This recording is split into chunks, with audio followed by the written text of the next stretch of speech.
नमस्कार बंधुरा आज के चिंगड़ी माछेर एमन एक पद तुम्हारे साथे शेयर करছি যেটা गरम भातेर साथे खेते जस्ट फाटाफाटी लागবে। तो এটা হচ্ছে आलू चिंगड़ी।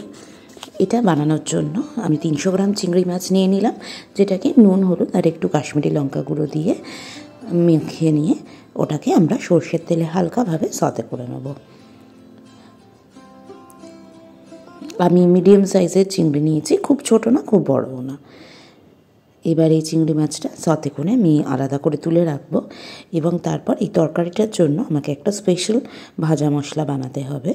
আমি তোমাদের সেটা দেখিয়ে দিচ্ছি। দেখো, বেশি কড়া একদমই করলাম না চিংড়ি মাছটা, জাস্ট হালকা লো ফ্লেমে একটু নেড়ে রেখে দিলাম। এবার এই মশলাটা বানানোর জন্য আমাদের লাগবে শুকনো লঙ্কা, 2টো শুকনো লঙ্কা নিয়েছি আমি। এর সাথে আমি নিয়ে নিলাম 2 চামচ ধনে গুঁড়ো, 1 টিস্পুন গোটা জিরে, গোলমরিচ আর সামান্য নুন। শুকনো খোলায় এটাকে নেড়ে নিলাম। যখন গন্ধ বেরোবে মশলার সব একসাথে, আমরা গ্যাসটা অফ করে দিয়ে এটাকে হালকা করে মিক্সিতে বেটে নেব। তো আমি দেখো মশলাটা বেটে নিলাম, এটা আমার লাগবে তরকারিটা বানানোর জন্য। এবার একটা কড়াতে 2 টেবিল স্পুন মতো সরষের তেল দিয়ে তাতে দিলাম একটা তেজপাতা, গোটা গরম মশলার মধ্যে দিলাম একটা দারচিনি আর একটা এলাচ ফাটিয়ে। এবার 3টে মিডিয়াম সাইজের পেঁয়াজ কুচি এর মধ্যে দিয়ে দিলাম, নুন দিয়ে নাড়লাম। পেঁয়াজ কুচিটা যখন মোটামুটি ট্রান্সলুসেন্ট হয়ে যাবে, পেঁয়াজটা গলে যাবে, আমি 3টে মিডিয়াম সাইজের আলু সেদ্ধ করে নিয়েছিলাম প্রেশার কুকারে, সেটা এর মধ্যে অ্যাড করে দেবো এবং পেঁয়াজ আর আলুটা একসাথে সতে করব। আর এর মধ্যে এবার আমি একটু নুন আর একটু হলুদ দিয়ে দেবো। দেখো সব কিছু ভালো করে মিক্স করে দেওয়া হলো।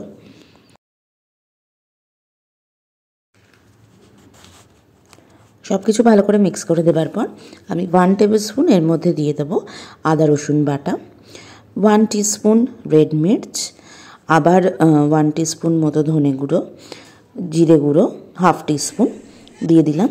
আর একটা টমেটো আর একটা কাঁচা লঙ্কা বেটে নিয়েছি মিক্সিতে, সেটা এর মধ্যে অ্যাড করলাম।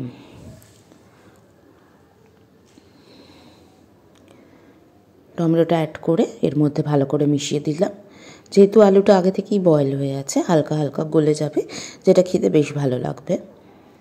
এবং তারপর ওই যেটাতে টমেটোটা বেটেছিলাম ওতেই একটু জল নিয়ে 1 কাপ মতো জল দিয়ে দিলাম।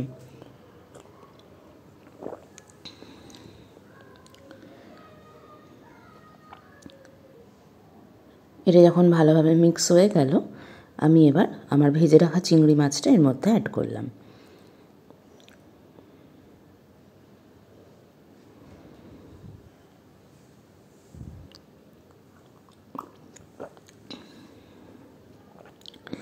চিংড়ি মাছটা অ্যাড করে সব কিছু মিক্স করে দিলাম। এবার দিয়ে দেবো 1 টিস্পুন গুঁড়ো গরম মশলা এবং আর একটু জলও আমি দিয়েছি। তোমরা যদি একটু ড্রাই ড্রাই খেতে পছন্দ করো তাহলে জলটা কম দেবে। আর আমি একটু এটাকে গ্রেভিটা রাখতে চাইছি, তো আমি তাই গরম মশলা দিয়ে দিলাম 1 টিস্পুন। এবং এরপর আমরা যে ভাজা মশলাটা বানিয়েছিলাম সেটাও এর মধ্যে অ্যাড করে দিলাম এবং তারপরে আমরা দিয়ে দিলাম 1/2 টিস্পুন মতো ঘি দিয়ে পুরো গ্রেভিটা ভালো করে মিক্স করে দিলাম। এভাবে আমাদের তরকারিটা একদম রেডি হয়ে গেল।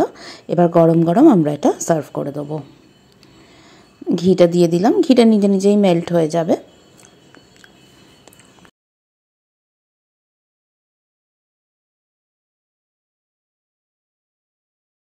তো আমাদের এই তরকারিটা একদম রেডি।